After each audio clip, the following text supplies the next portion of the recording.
create windows or opportunities for you. And it looks like Leona is going to be the hover Bard now. So it sounds like you're pretty FlyQuest sided. By far the earliest Drake we have had so far in the series. And because Bard has such high move speed across the map, even early on, they actually sent Busio all the way up if they want to go for a tower dive. Okay, Thanatos, he can see Busio there in the tri-brush thanks to the ward.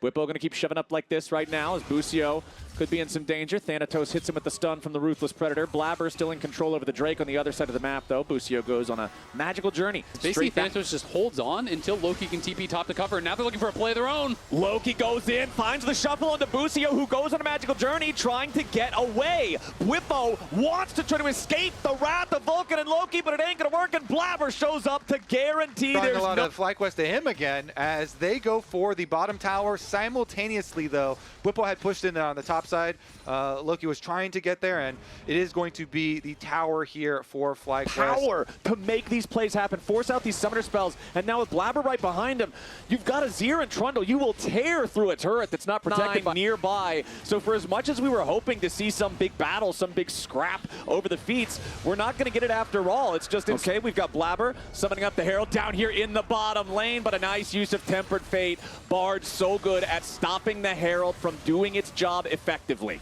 Yeah, I think what Blabber was actually trying to do was see if he could actually wrap around, but he got too close to the wall and did end up banging into it. Because sometimes when you are driving it against a Bard, you can actually just kind of dodge the tower and turn and delay. If you mind game him. The driving, exactly. And try to delay that hit. Of course, was not able to do so.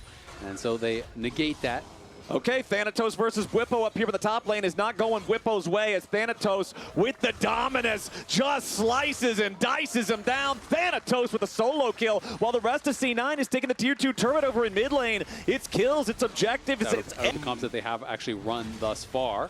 Yeah, there's no Cassio or anything to really help with the DPS. As C9 once again, remember, last time the red buff spawned for FlyQuest, Blabber was in there. Now he's in there yet again. He's going to be juggled back, though. A seismic shove knocks him down. Blabber got the red, but now he's dead. Vulcan tries to escape, but Bwipo locks him up. Vulcan falls next, and FlyQuest have already found 2 kills. Sven has to flash the Tempered Fate just to get away, and now you've got the Kaisa and the Azir both trying to escape, but Bwipo's ready to cut him off. Now, Sundisk might give C9 an opportunity for an outplay here, but again, it's inspired with the tackle into the wall. Loki tries to get something back, but he dashes over the unraveled earth. Everybody on C9 is just dropping like flies. Now, CC Blabber can't even get the ultimate off for the healing. He can't get a flash off. They lose all of those kills. 4 kills plus the Otacon out of nowhere. Themselves this Drake, that is sole point for FlyQuest. Yeah, C9 did a good job of actually controlling that tri-brush. They landed that initial hook. They went in, looked like they were going to be able to put on a lot of pressure. Loki was getting health. And it is definitely a tough spot. That being said, gold-wise, item-wise, Cloud9 still absolutely fine here. It is just the individual. To get some tickets today. It could be a rematch of these 2 teams. It could be somebody else from the lower bracket fighting their way up. But right now, it's looking like it's most likely FlyQuest involved in some way, shape, or form as they continue pushing down mid lane. Tier 1 turret under pressure now as Baron has at least spawned. FlyQuest now moving into the C9 jump. There. Third items coming through. Really for both of those big carries for C9, they have to have a good moment here. Quad is on the side, looking for a good angle for the ulti. He goes in with Weaver's Wall. Loki tries to shovel it back, but now he's behind enemy lines. Busio here at the very front, gonna buy a little bit of extra time with the Tempered Fates. Blabber's caught up in it as well, but Busio is first to die. FlyQuest are about to lose their mid laner too. Inspired barely gets away off to the side, and C9 find a massive engage angle. Loki steps up huge. He just goes in as soon as the Talia wall cuts them off, and he escapes with his life. He can get back out there. They're going to start the dragon. They want to deny this, but FlyQuest keeping some pressure with Busio and Masu.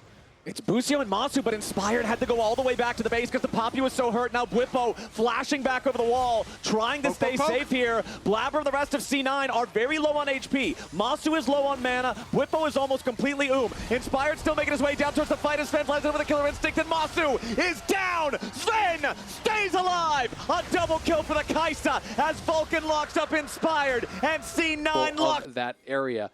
And now it's FlyQuest with pressure in mid. They're trying to draw C9 back towards them. Ooh, Vulcan goes in for the flash engage on the dredge line, but it's not going to find a whole lot just yet. Inspired finally does drop the attempted counterattack there from Quad with the Unraveled Earth. Doesn't get anything for FlyQuest. Now Bwipo's got to be careful. Loki wanted another big shuffle, but he barely misses Bwipo. Thanatos jumps in and sets up another kill for Sven, who goes on a rampage with this Kai'Sa. C9 with a nearly 5,000 gold lead with a 5v3 on the map. Enemy jungler dead for the next 25 seconds. C9 starts the Baron. That has to be a C9 Baron. There's no way this gets stolen. Oh, that's the craziest jinx. That is the craziest jinx, Cloud. There is no way. And they get. They need to wrap this one up. They need to start building some momentum in this series. Look at the split push continues there. Nidalee, you know, Bwipo's trying to get some sort of, you know, compensation for FlyQuest. Baron for another 45 seconds, and critically, the Dragon spawns in 30. So C9 has all the tools to control the Rift in the lead up to this next Infernal Drake. Thanatos just smacking Bwipo around in this 1v1. Made him look like use that Baron upgrade to get those last couple of waves shoved out. Make it so FlyQuest can't answer. It is now 3 Drakes to 3.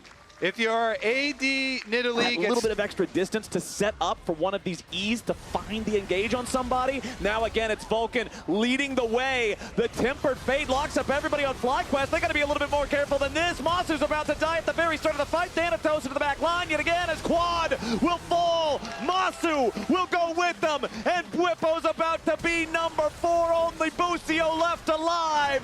C9 rises to the occasion in game number 3. It's a 5v Bard in the base, and Bard doesn't win nose. C9 will take out the first Nexus turret. They'll move right on to the second. They'll try to pad the stats a little bit further as Vulcan goes fishing and lands another one. Ladies and gentlemen, we're going to game 4. Put those brooms away. No